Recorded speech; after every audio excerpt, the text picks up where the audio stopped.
Well, good evening, visitors. Welcome to the Australian War Memorial's Last Post ceremony. My name is Richard Cruz, and joining us today from the Australian Army is Captain Sam McKay. Sam is the great-great-nephew of tonight's Roll of Honour story, Lance Corporal Alfred George Gardner.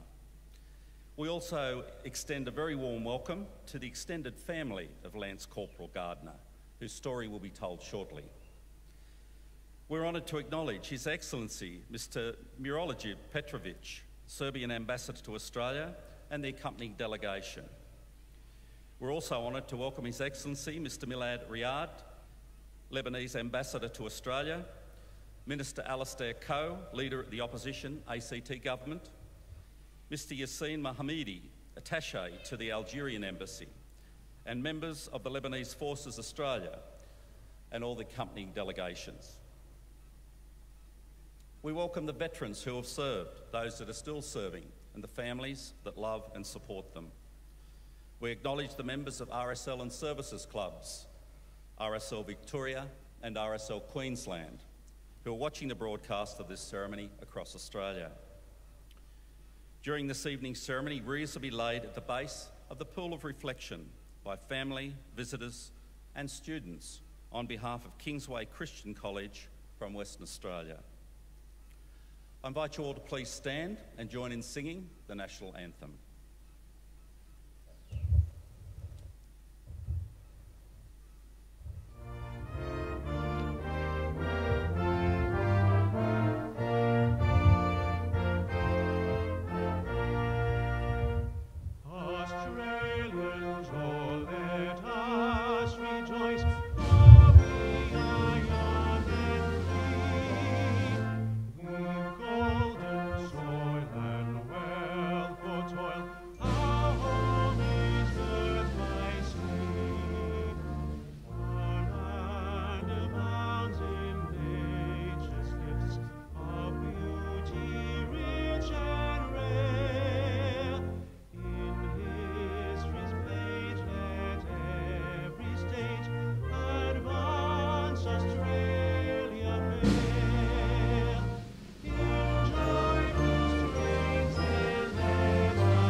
Students, you may be seated.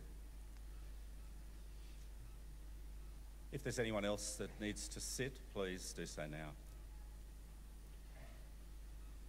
The Australian War Memorial was the vision of Charles Bean, Australia's First World War official historian. Bean landed with the Australian troops on Gallipoli and stayed with them at the front through to the end of the war. The idea of this national memorial and museum came to him at Pozières, France, in the depths of the bloody fighting of 1916. Bean's idea was this would be a place where families and friends could mourn loved ones buried in faraway places. It would also be a place that could help all Australians understand what these men and women had endured and what they had done for us. Bean's vision, to which we remain true, is best expressed as inscribed in the entrance to the memorial's galleries. Here is their spirit in the heart of the land they loved, and here we guard the record which they themselves made. Tonight we'll read the story behind just one of those on the Roll of Honour, which lists the names of more than 102,000 men and women who have given their lives for us in war and operations for more than a century. But first we present a lament, Flowers of the Forest. Wreaths and floral tributes will now be laid at the base of the Pool of Reflection.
Today we remember and pay tribute to Lance Corporal Alfred George Gardner. Alfred Gardner, who was known by his middle name George, was born on the 14th of September 1897, the third child of James and Linda Gardner. George grew up on the family farm at Newry Park near Upper Manila in northern New South Wales. After attending a local school, he worked as a farmer. He was also known by the nickname Ho, possibly a reference to his last name Gardner. He enlisted in the Australian Imperial Force at Armidale on the 6th of February 1916. He joined the 33rd Battalion, 9th Brigade of the 3rd Australian Division. His battalion was largely drawn from men of the New England region of New South Wales and became known throughout the war as New England's Own. George and the 33rd Battalion sailed from Sydney on the 4th of May 1916, trained in England for 4 months, then left for France and the war on the Western Front. They first served in the Armentières section of northern France and endured the bitterly cold winter of 1916 to 1917.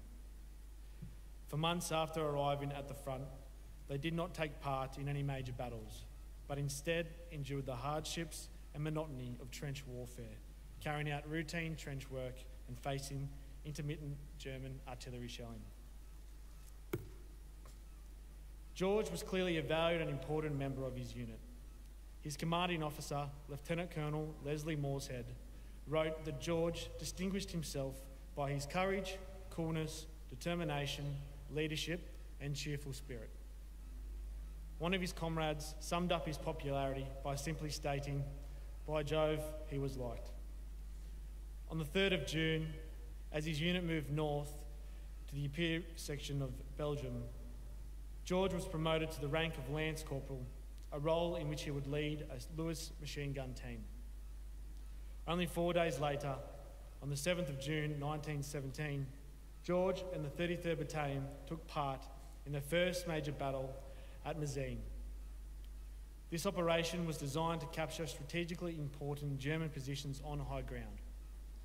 The attack began at 3:10 in the morning with the detonation of nearly 500,000 kilograms of explosives that had been laid in a series of mines dug under German trenches.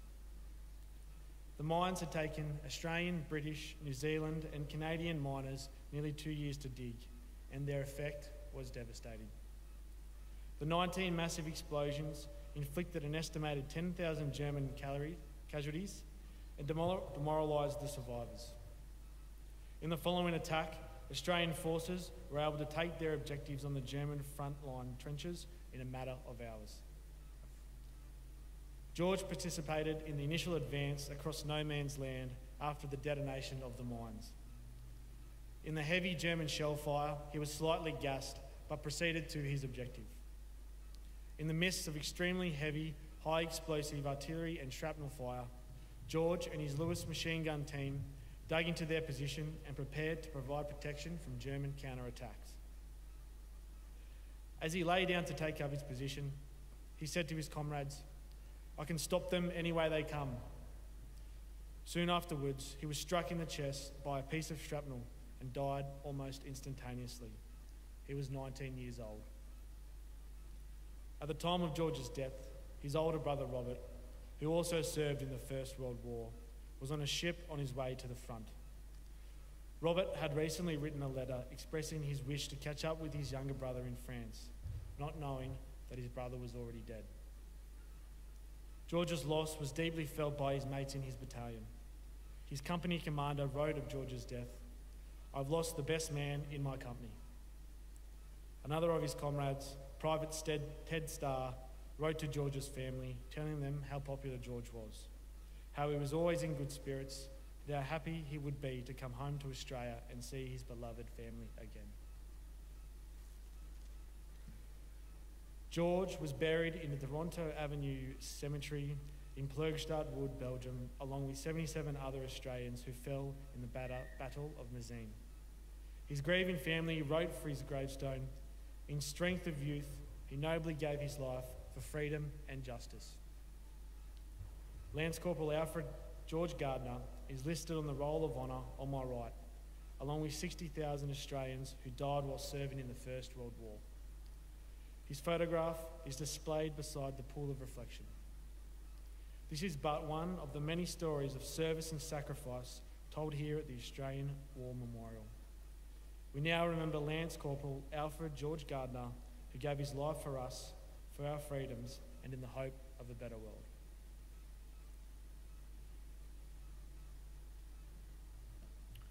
Please stand for the reading of the ode, the sounding of the last post.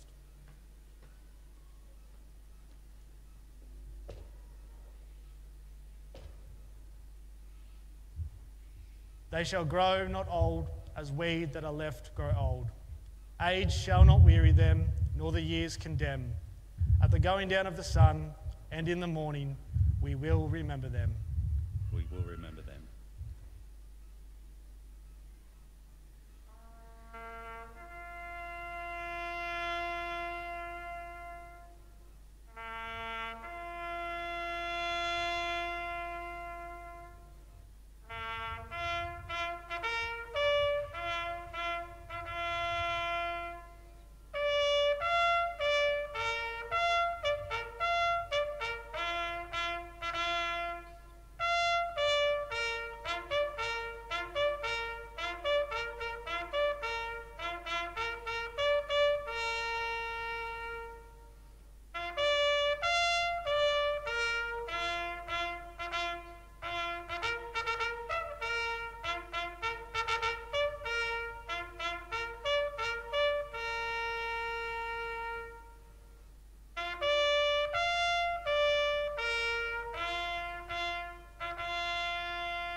Lest we forget. Lest we forget.